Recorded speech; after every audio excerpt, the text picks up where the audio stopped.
All right. Now we welcome in the man of the hour. No, not Chris Cook, not Chris Isles. Rather, it is Brian Novotny. Hey, Sean. Head coach Brian Novotny, win number 200 on his ledger today. First off, did you know that?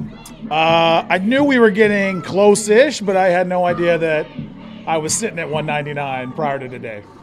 Does it hit already, or is that something that you look back on after the fact? I think immediately you think about all the young men that have come through the program over the last 20 years and all the work they've done, all the efforts that they put in. I'm sure as I'm having a personal moment to myself this evening that it'll sink in even more. But I could literally see a flash roll of players rolling through my mind right now.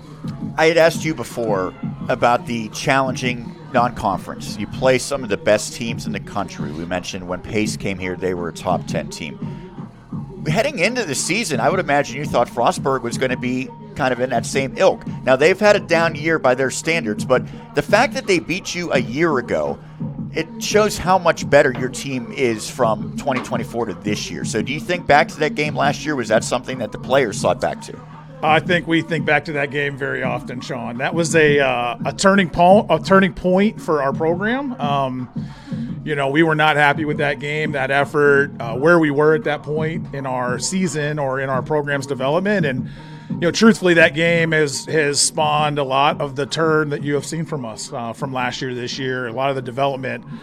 And anytime that we maybe start to take our foot off the gas, we think back to that game again. I know Will Cody wasn't tested a lot. We just talked to him, and he's very humble, obviously. But when he has been tested, he makes the saves. I mean, to hold any opponent, let alone a fairly quality opponent, to 2 goals speaks to his ability. Obviously, the group in front of him as well. What have you liked from him so far this year? I mean, Will's just he's so calm and cool and collected. Never gets too high, never gets too low, and he's obviously playing at a really high level. The guys in front of him are playing at a really high level, but he has a part in that too.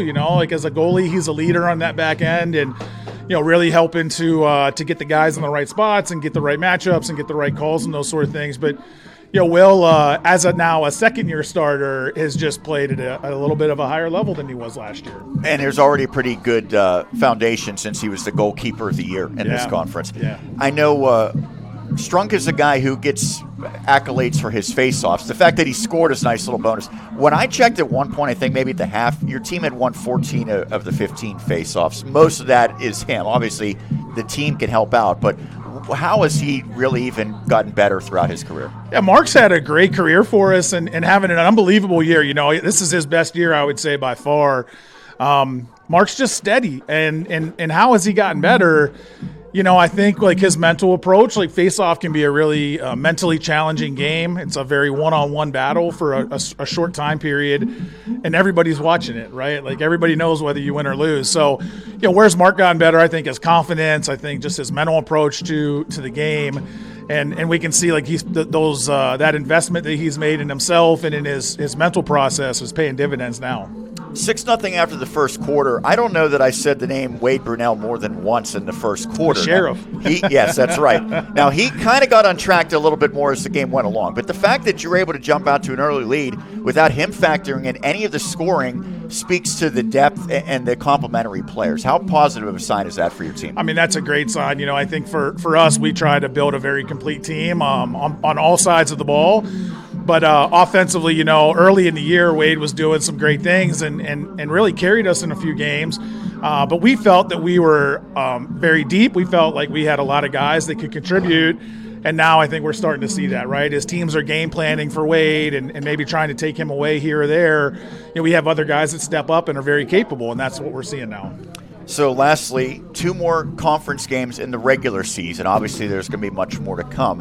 What is the focus over your next 2 games, and what's going to be key to have success? I mean, having a similar approach to what we've had. We want to stay very hungry at this time of year, very humble.